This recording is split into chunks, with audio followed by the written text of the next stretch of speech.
It's just fine how it is. All right. Thank you. I'm sure it gets good sound.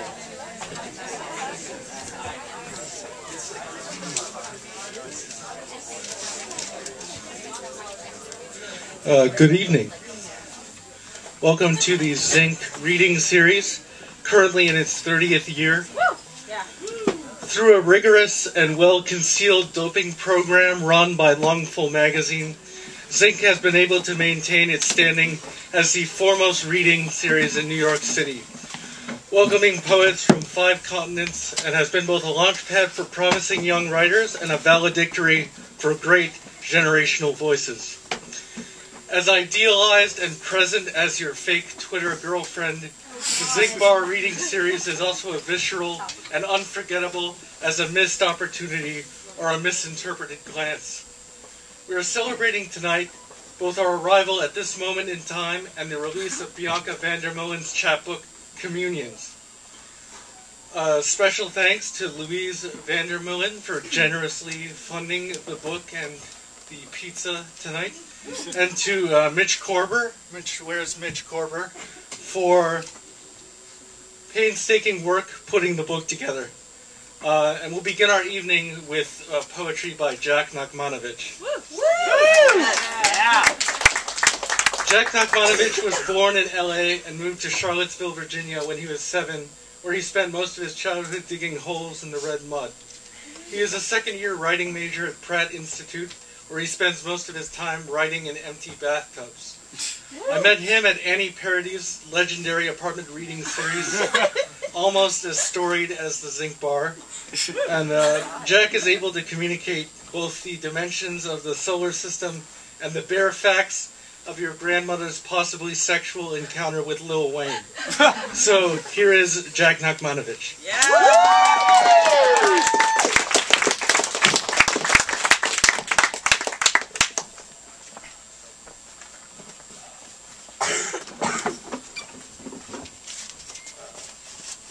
Thank you to Zinc and Lungful for letting me read here, and for Drew for asking me to read here, and for all of you for being here to hear me read. I'm going to start off with a group of 3 poems, and the first one is about my lover, and the second one is about my best friend and America's greatest war hero, and the third one is about the Oh, yeah. Pull up your papers. Okay. Put this over here. Great. You don't have a profile.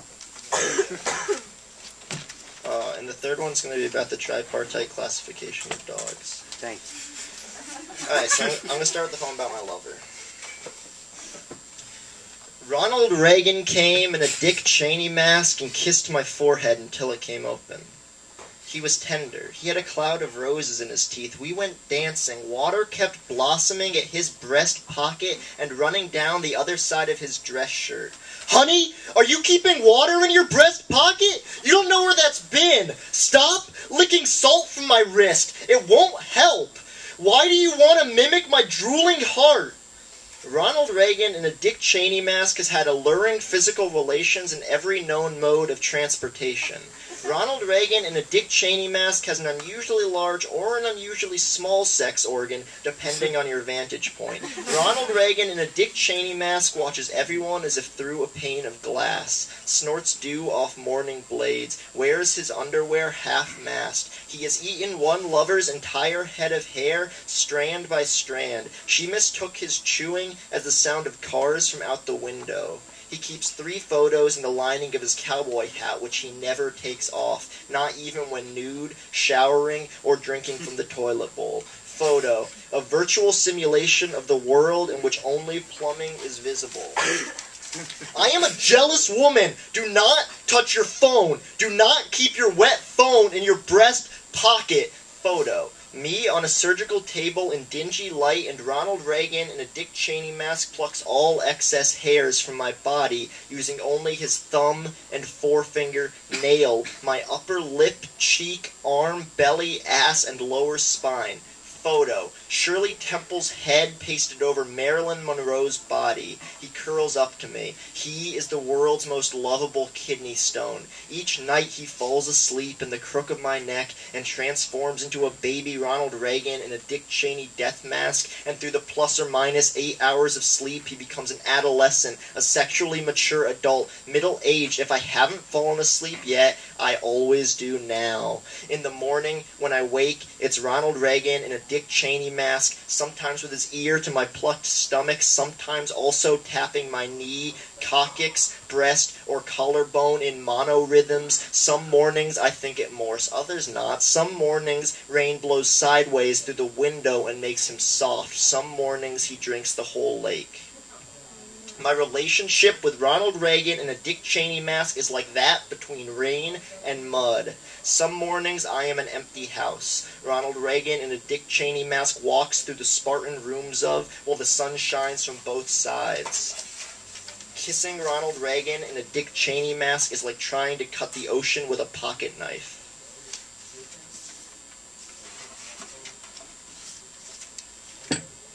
King Solomon takes 20 minutes to piss. By the time he has finished, babies pile on top of one another, scrambling toward him like a knot of ferrets. He feeds the whole line, one by one, clasping his mouth to theirs like palms and squirting one mouthful of tomato juice after another. By the time he finishes, the sun has walked around a pillar. He determines the next president with a simple question. Think of all the shit that has ever been jettisoned into the ocean. Frequently, 2 turds clump together. Sometimes more. This is polyamory. Anyway, parts of the ocean become lighter than the air and float on it like hairballs in a bathtub. How much of clouds are particles of poop? No one has a good answer for this. King Solomon has passed his genitalia off as A, wire-haired dachshund, B, the most realistic dildo to date. King Solomon can bring one weapon to his duel with you, and he always picks you. You cut your lower torso open to prove there is an afterlife, and there is! But King Solomon is there, and kisses water into your lungs until you drown. There is no afterlife. King Solomon drinks cities by the bottle. Miniature people run all around his insides, thinking themselves in the greatest windowless spaceship ever. King Solomon speaks without an echo. He keeps 1,666,333,001 birds at his command. They have chameleon bellies. He calls them the sky. Why do you think you can't see stars during the day, stupid? Birds' labor unions have a spine. King Solomon's body, when lying in bed in warm morning, is a public pool. Resist the urge to grip his waddle. It will elicit the sound of wind chimes. His butt is one of those old man butts, flat from sitting for so long. He keeps a full-sized rapier in his throat at all times. King Solomon lives for the taking of things, and he is not sorry. Chimpanzees roll over his broad back to the Trojan beach with machetes in their teeth. They clash on Zambonis. He sheds of them when bored. There is no sink in his castle. When King Solomon is thirst, he steps into the warm rain.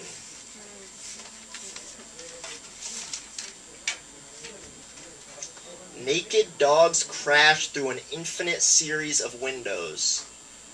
All dogs are naked dogs. Once the last dog has passed through the ring of smashed glass, repair begins. Okay. There are also sweater dogs and costume dogs.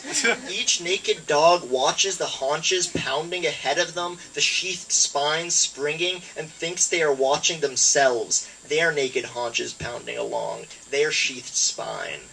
Naked dogs think they are outside of their body, watching from behind. Sweater dogs live in first person. They drink from stemless wine glasses. Some plant these seeds and cultivate a small garden of wine glasses to cup the hot rain, and others have emptied their cornfield, watch endless rows of empty wine glasses shining in the morning. Obviously, the naked dogs run because they think they are chasing their own tail.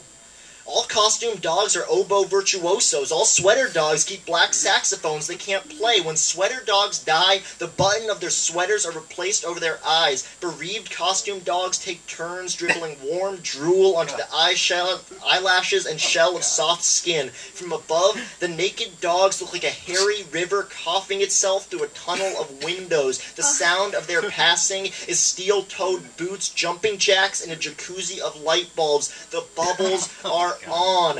Costume dogs are the greatest cowards of all time. They wear empty goldfish bowls on their heads and trek the deep ends of public pools. One great step for costume dog kind. Nobody told costume dogs there were red swim trunks, water, or patches of warmer water on the moon. We all look small from here. Sweater dogs play Russian roulette with heads of state. They always lose. Only once has a head of state lost in Russian roulette with sweater dogs. It was JFK. Sweater dogs spread the news like wildfire, but sweater dog is a dead language. Costume dogs repeat their own names like hexes under breath. It is possible, but not recommended, to breed costume dogs and baboons. Prerequisite conditions include an empty moon, wind, wheat field. Every sweater dog is a consummate liar. Naked dogs trample viciously. They blur. Imagine they're a silent subway.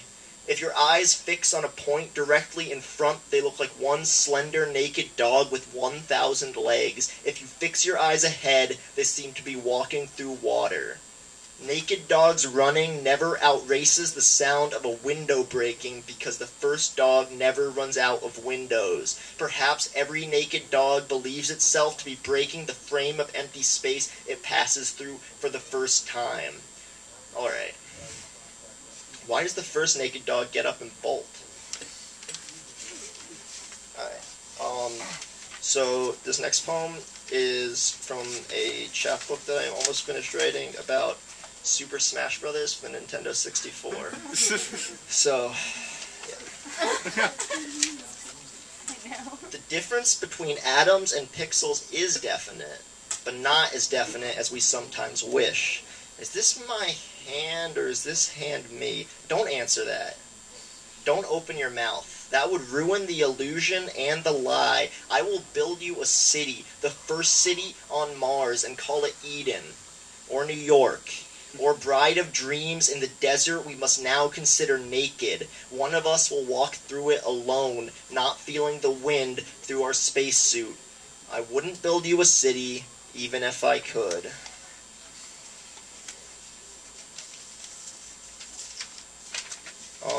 Alright, so the other day,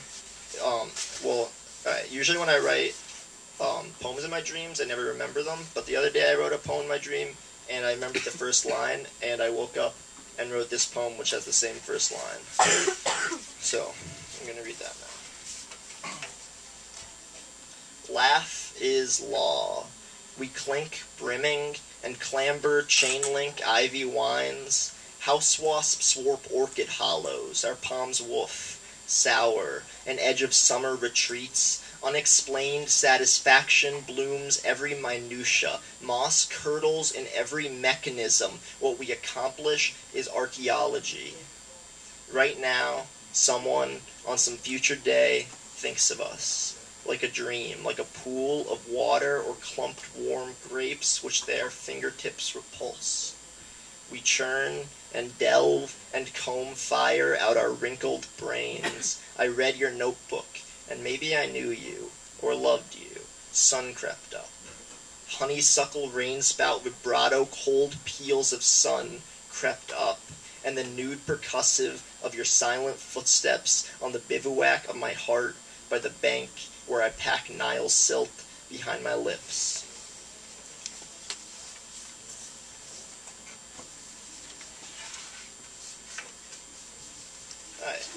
And this is going to be the last poem I read, and it's kind of long.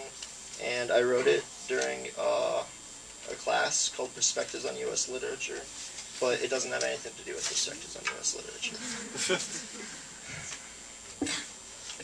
When I tried to find my way into you, I couldn't. Now I try to find my way out of you, and I can't. It's like falling asleep, or driving home midday. I can never remember how I got there. Say I wake up and look out the window. Blazing wind slowly peels over the asphalt. Later I slowly peel across the pavement. Blazing heat grows from like a field of invisible wheat. I am heading to the store, and then I am at the store exchanging coins for a water bottle. I don't remember walking to the store, just a glaze of heat, a trickle of people walked among. Any of them could be me having an out-of-body experience. Or I leave the water bottle on the roof by the satellite dish all day while the sun looks like a disc of hips me and dogs could hide our ears in. Or say I'm driving home inside the mouth of a Virginian summer, twitching forward on staircases of sleep, awakened by trucker ridges, arriving in your driveway and not remembering driving.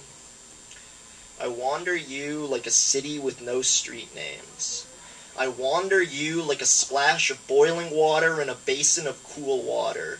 I wander you like a rope of warm breath passed from my lungs into your lungs to the lungs of colliding clouds, recombining New York breath underground, labyrinth bassoons, and into the lungs of a Rottweiler curling in the kitchen, and into the open air where it gets fat on water. I wander you like water filling an infinitely large reservoir. I wander you like thirsty mountain goats strafing the vertical face of the reservoir. I wander you like light stones rippling. I wander you like the first man on Mars, belly down on a dune. If the wind blows, he doesn't hear it. If the wind blows, he doesn't feel it. I wander you like a colony of engineer ants carving out three-dimensional maps of the insides of wind instruments. I wander you in small footsteps when you are an airplane and I am walking over an ocean at your speed plus the speed of my waking. I wander you like a sentence, a slender chain lowered coiling into your ear, which you pull out your mouth like a magician and drip into the ear of your sleeping baby brother, who years later crashes your mom's car into the parking garage wall and wakes in a hospital bed finding a shining chain under his tongue, a sentence which he keeps pulling from his mouth, his dirty underwear, his front pocket, and hands it off to anyone who passes. I wander you like eyelids. I wander you like triangles. I wander you like an invisible alien walking naked in our rainforest for the first time. I wander you like thirsty mountain goats and Spanish cellars parched and licking feet bathed in salt water. I wander you like cellos. I wander you like a pyre of cellos. I wander you like something swift moving over something hollow. I wander you like a pack of wolves munching wildflowers. I wander you like dingy light. I wander you like a fly skirting two cities, coupling in the woods, moving their avenues through each other's infrastructures, running a finger along the subway lines on a bench, softly kissing the welded points in their plumbing, reeking bug spray and green light. I wander you in strings. I wander you like Xerox. I wander you like a light bulb hand cranked in a huge pitch dark cafeteria. I wander you like radar. I wander you like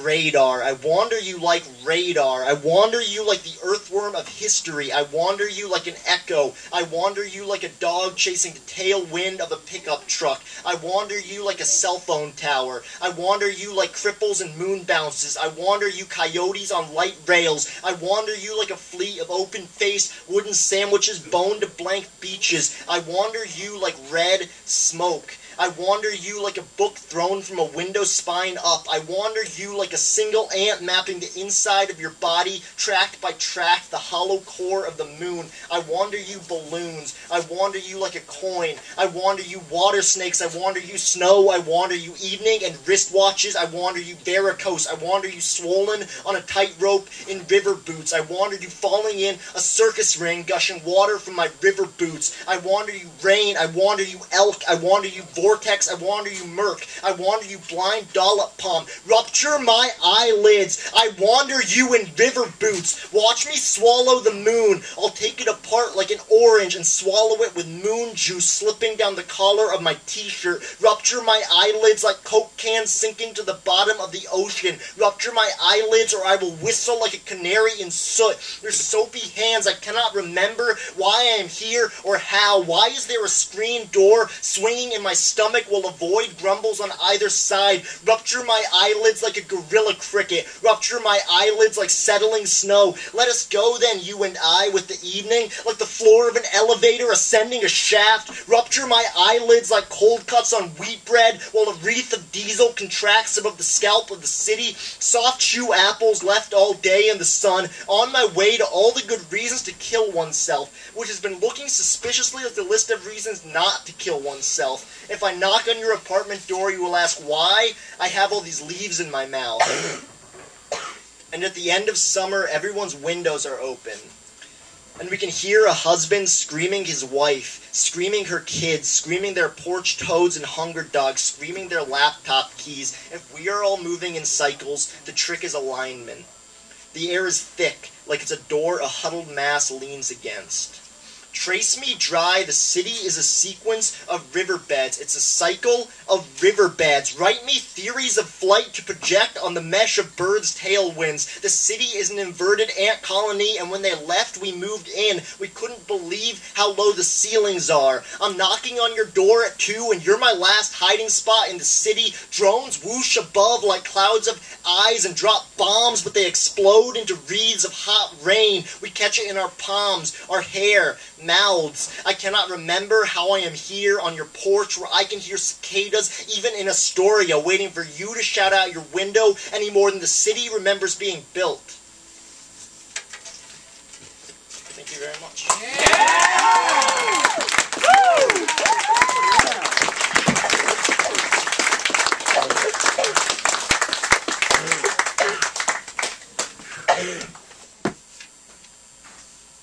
To be. Imagine a mirror. I'll start again because it's imagine a river. Starting nowhere. Flowing on from there. The space above it becoming a sky with the very same leap from nowhere into ever. That's the way I arrived in this city dream, deciding to fly. Oh, the color there, as fresh as fresco. All the air before me swims susceptible. Or in real, when I first saw your face, quaintly original, eyes amazed as amazing, you might have been new for all I knew. First print page of ink on white of the thickest book to come. Time flowing over the page with the speed of the reader. Sculpture becoming dance for the span of attention. Forward as a layering of snow. Like primal life, there might have been no time behind you. Attention, evergreen from that first then, except for elder firmament above us both. Day or nocturne air before us swims susceptible. Substance, fresh as fresco for a dream. Dream to be in dream, and motion dream a life. Short movie review. I'm looking for something to lean on. Okay, I can see more people here. Short movie review with a personal note on some author's question. The author in the question was in the 4-page of a book of poetry by Susan Sherman. On Mystic, this naked quest, each one in costume, nobody called her a wild woman. They were all wild, some with beards, some dressed in suits, suited to the workplace. Catch a terrorist? Be ready for terror, but exalting the everyday also, as vividly there as a body cape sprite reciting an omerard Janely, but with eyes seem soft as cloud autumn gray, hair brown too, cleft chin, to be a male, female, skinny as a saint, cruel as a saint, to use outside vulnerability, twin force them, crook their arrows to keep her arrow true. When everything is real, Signor Virilio, I might ask the question too, but know it better not to be blind. So better not to be blind, and thereby, oh so lengthy, hangs a tale. The universal winner. Okay, my last three I get in a sort of a, I don't know, sort of it looks bright and better somehow will be, or substantially, or whatever. The universal winner. Two things sublime, abstract or living. John said both were the same. Emily toned them as twin to die for. Of truth and beauty, I say, the one piercing deeper, though both extreme, is truth. Beauty so delicious she sweetens any lie. Mixed with any meaning she may flesh it into vogue, may make you cry, but truth can make you laugh. In New York City, library, lifted stone, who said it? But above all things, truth beareth away the victory. Beauty can follow some down, till drugged with a certain life, they can no longer feel her, nor anything. But only truth can bring one up. A one, a two, a many. Beauty merging with compassion, with truth, the pristine element to make compassion potent. Unmixed with random, yet the essence of all start. What is truth, or who? But you as total you, naked of all wrong, the victory without defeat, hilarious, the universal winner. Symphonica. I don't even know if that's a word. I like the sound of it. If all human life and its living progressed and progressed, spring toward a summer of never end, like looking at love and love looking back, hope breeding into blossoming of richest, widest roundness of its edgeless ring, wouldn't you want to be there to see it? Even brightly weird? Loud with the glorious, generous speed of to be and be and be. And after this one, I'll let you go. Another empathy.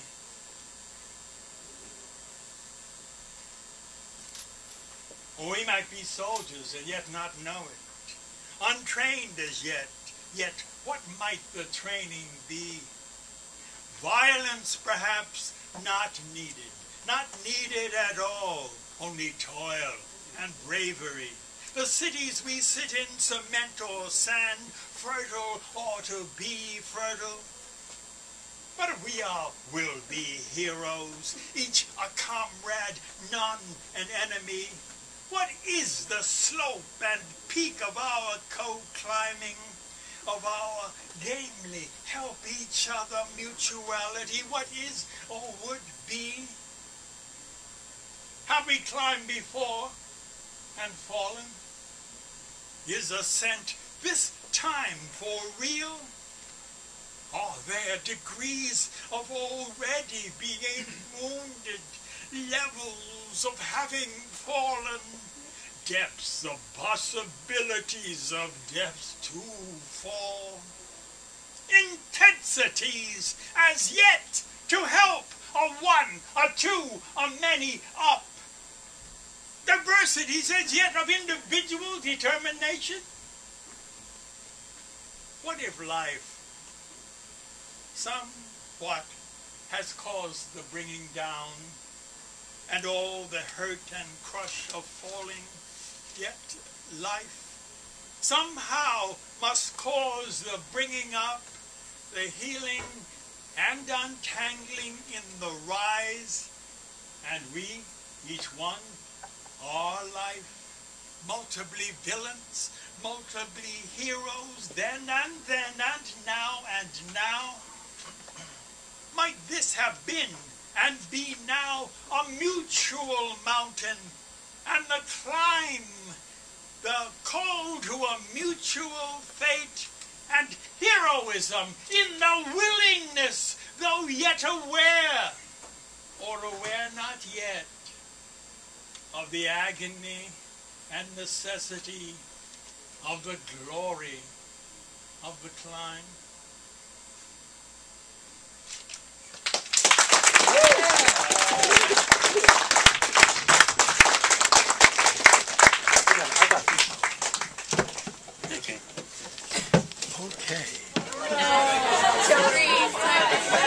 Okay.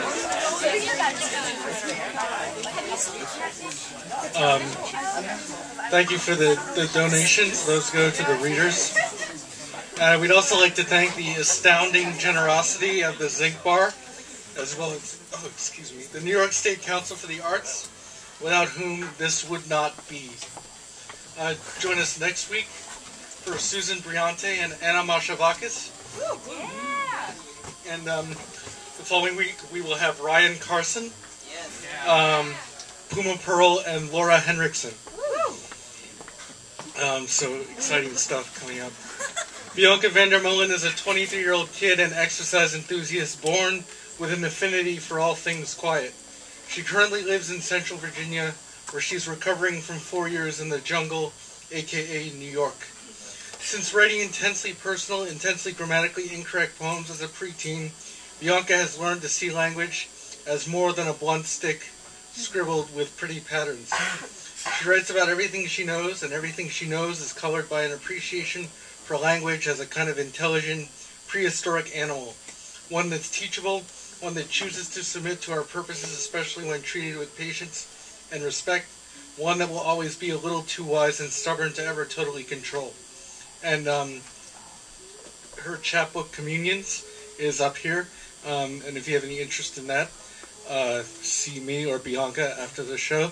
And here is, I'm realizing I may have been like mispronouncing her name for the past few times that I've said it, so here's Bianca.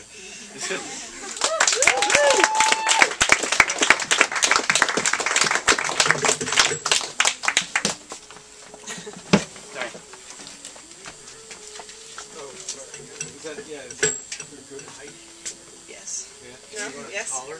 What do you want? What do I want? I don't know. I just do this. Okay. Is it good? Yeah. Does it sound good? All right. Yeah. Van der Meulen is a weird name. It's Dutch, so it's actually Van der Meulen. So no one pronounces it right or spells it right. So don't feel bad. Just so you know. All right. Thank you guys for being here. Thank you, Lungful. Thank you, Zinc, and thank you so much to Andrew Boston, who makes everything happen for me. I don't do anything. He just invites me to these things. I'm just super grateful, and I'm excited to read for you guys. Yeah. My first poem is called Why Am I Always Only Young? I wrote the first line while driving. It was one of those things that came to my mind. And then I wanted so badly to capture it that I was like fiddling in the car pocket to like get a pencil and paper to write it down. And then I realized I'm driving. Like I can't do that. So the rest of the poem came out of that experience. It's called Why Am I Always Only Young? Why am I always only young in retrospect? and reckless, digging for pens in the pockets of moving cars as if grief or delight were urgent and would end. Well, I remember when the ceiling of the earth would fall, a great gray wall of cloud pressing down upon our shoulders and down on the tops of our heads, when the earth rose up to greet our bonely souls and not to mock the weight of hanging flesh. Before desire became our enemy, before we stopped letting empty stomachs feel like endless pits and our hearts rise up in tightening throats and our eyes roam far past crowns of stars and heads of state into truer, darker lands of wish and myth, and I remember days when a blunt pencil or a dull and simple mind was no excuse.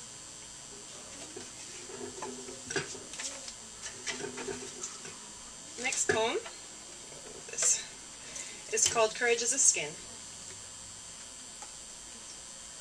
Courage is a skin I wear when it's cold out, or when the wind blows down upon the flower boxes like two hands stiff with rage. When I come home, I slip it off and hang it up, a pair of sunglasses or a set of keys swinging by the door. My apartment is temperature controlled. Every window has 2 locks, and nothing is loud or strangely named.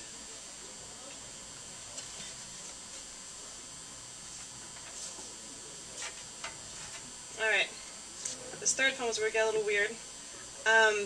It's called Legion, and it comes out of an experience reading a passage in the Bible that I just don't understand. And it's the story of Jesus running into a man who is possessed by not one, but many demons.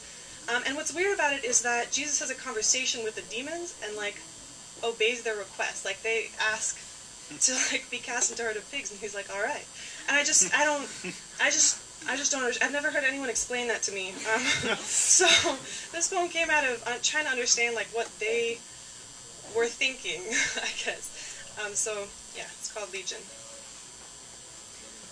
Bonds are blessings to us, chains like choicest fruits. We have glutted our souls and our body, yes, feasted on fruitless attempts of these men to subdue us.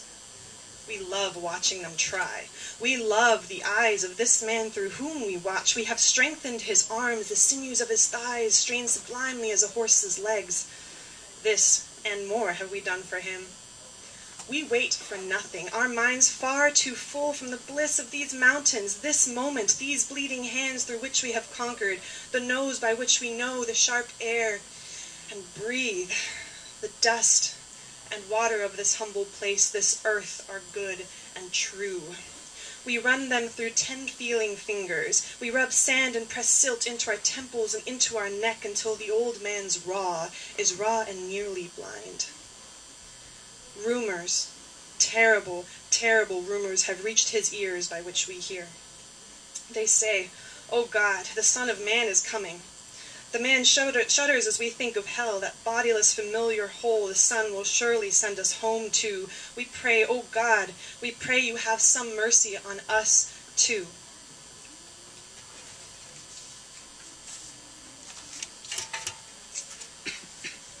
Alright, this next poem is called Dear Perfect, Sweet, and Blessed. It also has an interesting story, I think. It was inspired by a guy. I work at the front desk at a gym, and there's a man that comes and talks to me every day, 15 to 35 minutes, I've timed it. 90%, so that's like 20 to 30 minutes of that time, about his ex-girlfriend. He's like 35, I don't know if that helps. And he talks a lot about her flaws and, like, you know, why the relationship ended, why it was so hard for him, why he's still despondent after months and months and months, and how, like, you know, she's manipulative, she's horrible, she's whatever. She was cheating on her husband with him. So I just, like, trying to imagine sort of, like, her perspective in the situation, like, why did you expect this to go anywhere if I already sort of proved that I'm not in it for the long haul, you know what I mean? And I was just kind of thinking about, like, how it takes 2 people to have a bad relationship, I guess, and I know that very personally, but it's, I guess it's never fair to, like, put all the blame on the other person. So I was thinking about, when he talks to me, I think about her perspective sometimes, and this poem came out of that sort of thinking, called Dear Perfect, Sweet, and Blessed. Dear perfect, sweet, and blessed present lover, dear rusty nail of my own drifting anchor, dear kind, angelic, eager, ruddy face, Dear wrap of balmy arms that fit around me better than a tailored waist. Dear simple soul, dear precious, optimistic, soon spent grace. I love you. I love you. I love you. So come on, calm down, be honest with yourself. How many does it take to make a lie? To tell it and to hear it. To think it and believe it. To make it real. Be honest with yourself, my love. My dear, thick-headed, heavy-handed, wide-eyed love. And lie with me.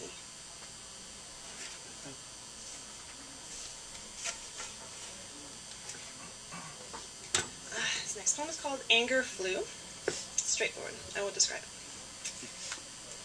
Anger flew from your red mouth like a bird, shining and strong, swooping, diving, and rising to bear wings wide as heaven, colored like flame, with a body blue and fearfully pure white, and long, flickering feathers, and its sound was the pitch of a woman coming home with wide eyes to black rafters and ashes, and no trace of her child, and its delicate white bones were made of justice and the sharpest truth. You should have let the anger have its way with me. Let it set fire to my hair and the space inside my skull. You shouldn't have killed it so quick, so cruel.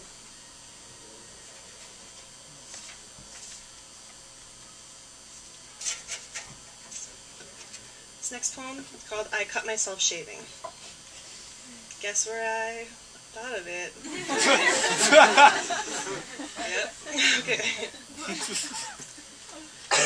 Blood leaks in little rivers up to the surface of dirty water where steam rises in clouds like breath from thousands of unlocked mouths singing December. A razor oversees everything in a lifted hand. This one bare leg looks whiter than the other, like Jacob stretched slick and thin and sly beside his brother Esau. Esau wrapped in simple passion like a goatskin coat as early as the womb. Sometimes having too much hair is shameful. As shameful as lying, tooting, or the unplugged reality of giving birth. But lacking hair is shameful too. Think of a face with a single eyebrow. Think of baldness. Think of the men who would never sleep with you. The razor shines white and wetted over the sea like the teeth of a tyrant. Hand, be careful what you wield, and want, and why.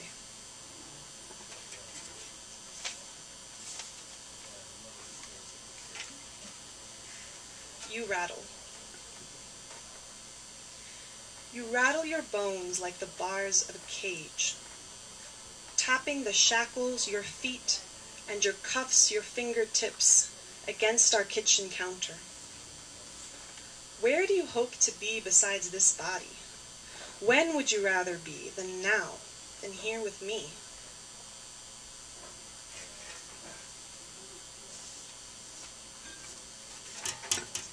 Oh goodness, alright, this one is also hard to explain. It's called Fairy Tales, and has anyone here ever read Paradise Lost or know what Paradise Lost is? The Milton poem. Okay, epic poem of the fall of man. I read it when I was too young to read it. But it really stuck with me for a long time, and I'd never read anything describing it. The story of the fall of man in the Bible is very short. Milton's poem is very long, and gives a lot of imaginative, description of stuff that probably didn't happen, but took a lot of liberties and made it really real. And I was thinking sort of, story, how do you fill in stories about things that we have very little description of, and how much liberty to take with it. So basically I was thinking about Satan before his fall. Because Satan was supposed to have been Lucifer, an angel in heaven, and then he falls, and what was he thinking before he became what we know as Satan? There was a light, there was time there was time. So anyway, this poem is about that. Just take it in. Alright, fairy tales. They are benighted bags of flesh, these children of the light. They think that their creator loves them, but I know the truth and reveal it to the ones who prove their loyalty to me. I knew their king before he thought of them, before they were. before Wisdom watched him mixing up new mud, clapping her foolish and womanly hands. Let me tell you what his love is like. But first a story. There was once a quiet angel, stronger than the rest, who, by design, was given to imagination and the discontent it triggers. He spent a few eons thinking up worlds. At first he told his master, who, full of humble pride, promised to make one for him soon. But time was passing, and the angel started growing bigger in his world.